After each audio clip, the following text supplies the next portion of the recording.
Divorce का case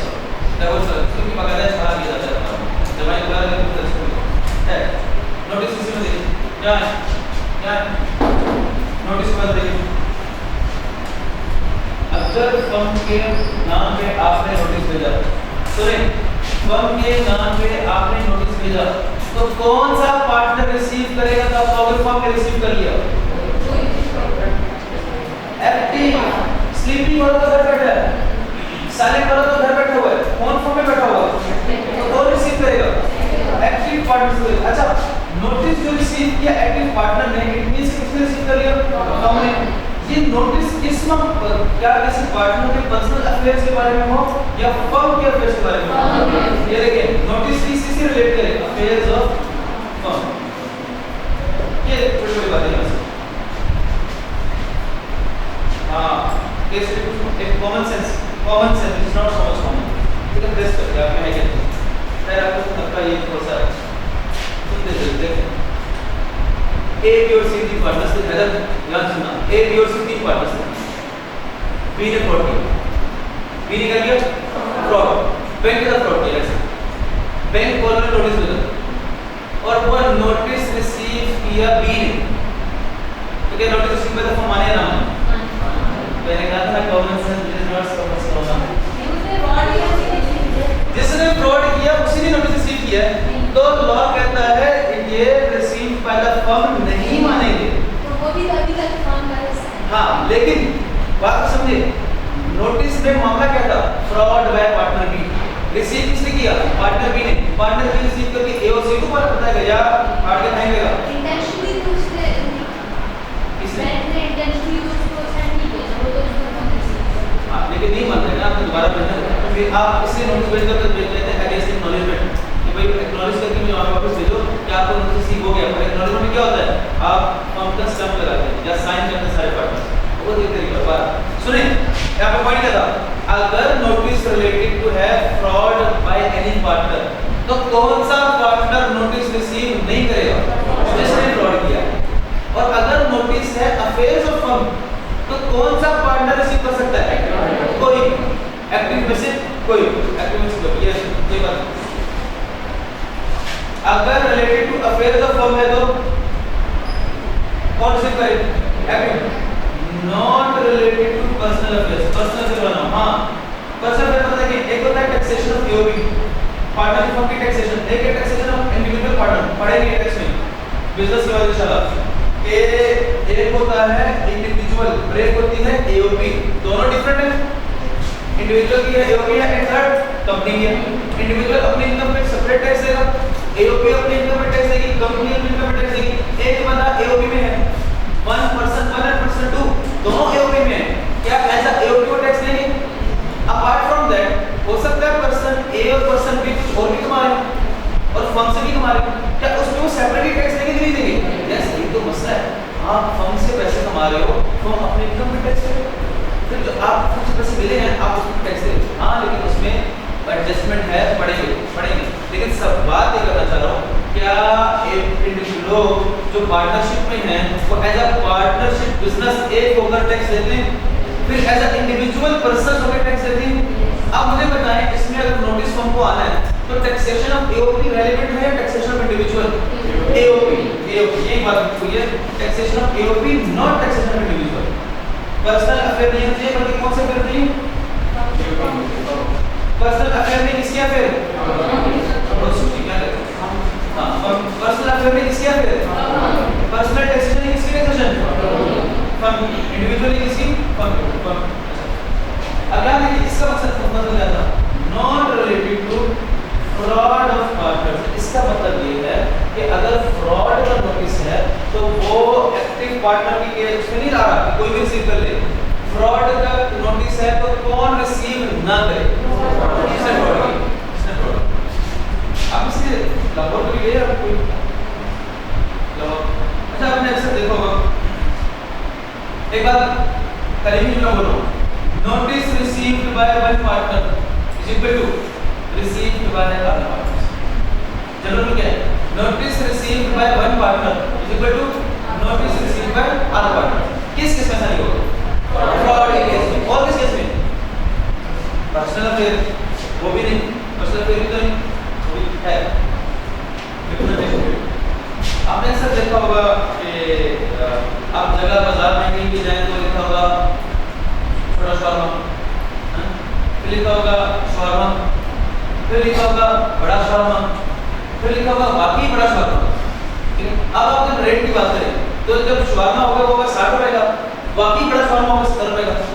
आप कभी सोचा शौरमा खाते हुए कि इतना आपको वाकई बड़ा शौरमा खिला रहा है 70 रुपए का, 80 चले 100 रुपए का खिला रहा है आपको, तो उसमें भी चिकन और वो ब्रेड और वो मायोनीज और सैलेड और उसकी अपनी कॉस्ट पर गैस की कॉस्ट हो गई, इसके अलावा शॉप का रेंट हो गया, सारा कुछ करके उसको बचता क्या होगा?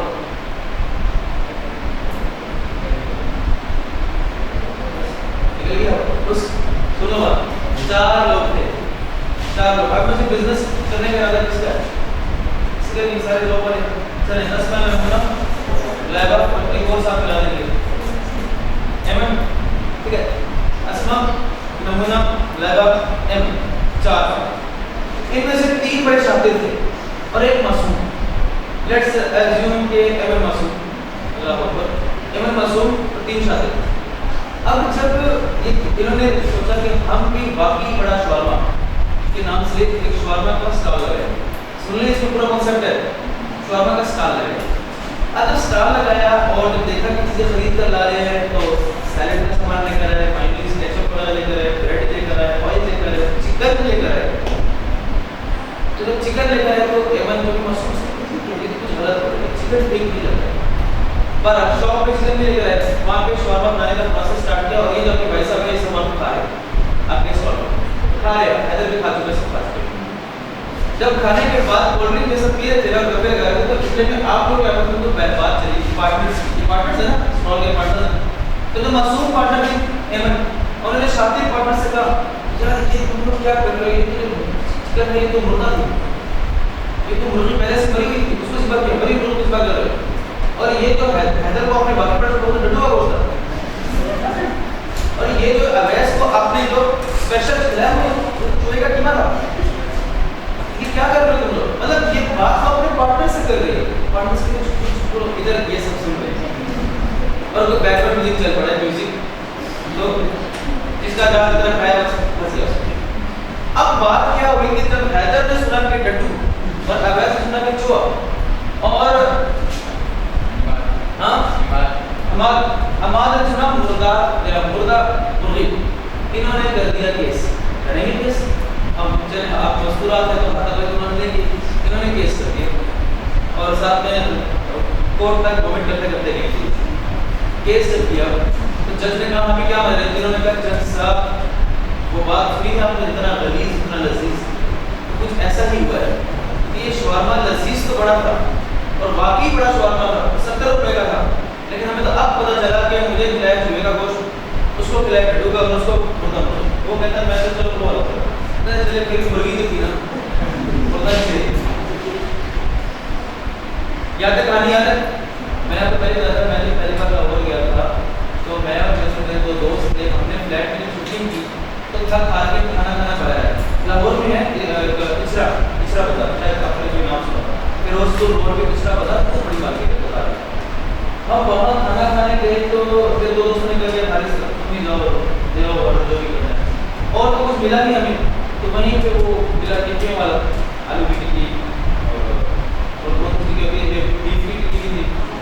इस तरह कबाब वगैरह थे। तो मैं गया तो वापस आया तो बड़ा खुश था,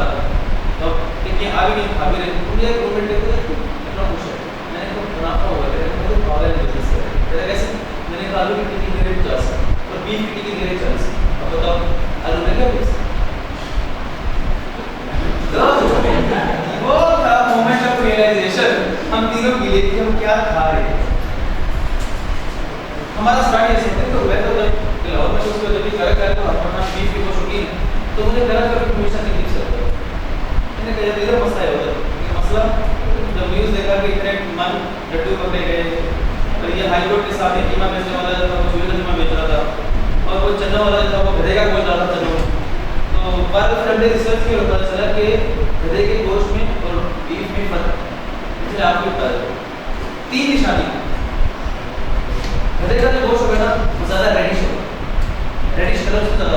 बीफ का रेडिश होगा। दूसरी निशानी, हाँ मैं तो खाया, मैं तो मानता हूँ, मैं क्यों कह रहा हूँ कि करा कभी ओरिजिनल बीफ का टेस्ट नहीं कर रहा था, आदत हो गई।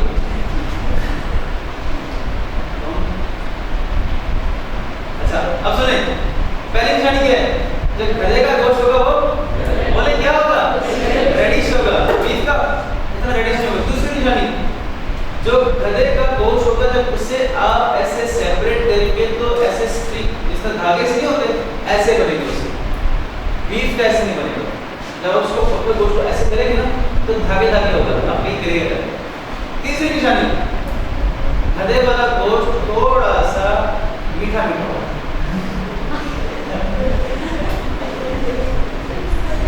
कभी ऐसा हुआ है कि हुआ तो समझ जाना हो गया काम तो लोग। अभी ये वाला ये टेक्नोलॉजी जो है ना, ये भी स्नैपर प्रिंटिंग नहीं है तो इंशाल्लाह अल्लाह ना करे किसी दिन आगे तो फिर अप्लाई करना है इस चीज को। पर छोड़े, कहानी हमारी बात पहुंच गई थी। एक केस हुआ और इन्होंने कहा जज साहब इन्होंने हमें गंदा गोश्त लाया। ये मुकर गए, इन्होंने कहा नहीं ऐसा तो नहीं, हम तो फ्रेश मुर्गी लेकर आते हैं, फ्रेश मुर्गी बिल्कुल ताज़ा, और खुद जिबा करते हैं, खुद गोश्त काटते हैं, उसको खुद बनाते हैं और खिलाते हैं लोगों को। तो अवैस ने कहा, हैदर ने कहा नहीं मैंने खुद इनमें से एक बाजी को सुना था कहते हुए, हेमंत बाजी ने कहा था कि ये तो मुर्दा मुर्गी थी और ये तो चूहे वाला गोश्त था और ये मुझे तो क्या खिलाया? लड्डू। तो आप मुझे बताएं क्या अदालत में फर्म के खिलाफ जब केस हो रहा होगा तो क्या किसी एक पार्टनर की दी गई रिप्रेजेंटेशन बाकी पार्टनर या पूरी फर्म के खिलाफ इस्तेमाल हो सकती है या नहीं हो सकती? हो सकती है। इस बात पे एमएन समेत ये चारों लोग पार्टनर हैं लायबल होंगे, लायबल होंगे, पूरा केस जीत होगा। ये बात है। अब यहाँ देखिए क्या हो लायबल क्या है? अरे यहाँ देखिए तो सब समझे रिप्रेजेंटेशन में किसने रिप्रेजेंट दी है? इसने दिया रिप्रेजेंट पार्टनर है। किसके अफेयर के बारे में? ये तो नहीं ना तुमने सुना तो देखो उसका प्लान चक्कर चल रहा है, ये नहीं, ये मुझे नहीं, कौन सा अफेयर? फर्म का अफेयर, फर्म का। दूसरी बात सुने, made in ordinary course of business, ordinary course business बना दिया, वो खड़े खड़े डिस्कस कर रहे थे, इनकी डिस्कशन के दौरान उन्होंने सुन लिया। तो क्या इस जुमले को तुम लोग बुनियाद बना के इनको लाइबल करा सकते हो? बिल्कुल करा सकते हो। जिस पे सवाल आता है इसी कहानी में है सवाल, ये कहानी माइंड में रखिएगा। मैंने क्या करता कॉन्टेक्ट कर करके ये रजूमी के नॉन पाकिस्तान हर प्रूफ वकील लेकर आया है, प्रूफ लाना वकील का काम है, हम तो आउटकम डिसाइड कर रहे हैं। ये बात उसने मान ली, मैं मासूम थी ना, मैंने कहा हाँ मैंने कहा तो था और मैंने कहा झूठ बोला था, ऐसे ही कहा हैदर भाई आपने बात कर है इस टाइम पे एक और चलिए बात क्या तक क्लियर है? नोटिस से वाली बातें क्लियर हो गई हैं क्या? जाके जब आप आपका होमवर्क नोट करें जरा, एग्जांपल 3 से 25, एग्जांपल 3 से एग्जांपल 25 फिर लास्ट में पढ़ेंगे तो क्लियर होगी। एग्जांपल 3 से एग्जांपल 25, प्रैक्टिस क्वेश्चन 8 से प्रैक्टिस क्वेश्चन 13 लास्ट में पढ़िएगा। आ जाइए आगे, प्रैक्टिस 8 से प्रैक्टिस क्वेश्चन 13, एग्जांपल 3 से एग्जांपल 25। याद रखें प्रिंसिपल ऑफ होल्डिंग आउट में मुझे बता दो, होल्डिंग आउट क्या था? रिप्रेजेंटेशन दे दी कि ये हमारा पार्टनर है और उसने रिप्रेजेंटेशन पे बेस करते हुए थर्ड पार्टी ने कॉन्ट्रैक्ट कर लिया। याद रखें होल्डिंग आउट में क्या लिखा हुआ है? If a person represents himself to be a partner, अगर मैं कहने का पार्टनर हूं जबकि एक डायरेक्ट का पार्टनर नहीं था तो उसके कहने की वजह से he is liable for the debt given to him on such representation। कि बंदा कह दे कि मैं भी बाकी बड़ा शर्मा का पार्टनर हूं, इस्माइल ने कहा ये चार बाजियां मैंने कुछ ना लगाया हुआ है तो मैं भी इनका पार्टनर हूं और इस बेस पर, इस रिप्रेजेंटेशन की बेस पर क्या जब कल को इन पर ये तुम लोगों ने केस किया है इन मस्तूरातों पर तो क्या इस्माइल की लायक हुआ कि नहीं हुआ? हुआ है। इसे क्या कहते हैं प्रिंसिपल? क्या ये भी दो तरह की तलवार है कि नहीं है? क्या मतलब है दो तरह की तलवार? इट मींस कि इस्माइल फर्म के लिए लायबल है, लेकिन अगर कोई काम इस्माइल ने गलत किया तो क्या तुम लोग लायबल हो? यस। अब इसके कोई बच्चे का सर ये बड़ा मसला हो जाएगा। कैसे? सर हम ये जॉब तो काम कर रहे हैं नहीं, इसमें स्मेल कटे कराची में वो जगह जगह जाके बात करते हैं पार्टनर और पैसे लेके भाग जाए तो ये चारों लायक है कि नहीं मस्त समझाया मौजूदगी सवाल समझाया क्या था आप इस तरह तो कोई भी आके कह देगा पार्टनर और कहीं भी जाके कह देगा पार्टनर तो क्या आप लायक हो जाएंगे नहीं इसके प्रॉपर तरीका होता है सबके सामने इस तरह कोई वो सब देखिए सबूत क्या कर सबूत तो दूसरे एविडेंस क्या है कि मुझे भी बोलना पार्टनर और ये एतराज ना करें तो पार्टनर माना जाएगा अब वो पैसे लेके भाग गया आप लाए भाई आप पैसे लेके भाग गए तो बोला इसे कहते हैं दो तरह से ठीक है ध्यान रखिएगा हाँ एक्टिव पार्टनर ने नहीं किया क्या नहीं किया नोटिस नहीं दिया ऑन रिटायरमेंट देना नहीं था नॉन डोजर होता है इसमें में कितने इन्वॉल्व होता है डे टू डे एक्टिविटीज में इन्वॉल्व होता है इन चारों में एक्टिव पार्टनर की एमएन थी एमएन रिटायर होगी एमएन को नोटिस देना नहीं था नहीं दिया नोटिस अब एमएन बैंक में जाकर फर्म के नाम पे पैसे लेके भाग गए तो क्या ये तीनों लायक होंगे यस ये तीनों बैंक को जाके फर्म के नाम पे पैसे लेते तो क्या एमएन लायक होगी यस लेकिन ज्यादा खतरा किसके लिए फर्म के लिए इसमें फर्म को इंसिस्ट किया गया कि अगर कोई एक्टिव पार्टनर छोड़ के चला जाए तो आप उसका नोटिस दे एक नोटिस दे पब्लिक नोटिस क्या पता है विद इन पार्टनर्स कम्युनिकेट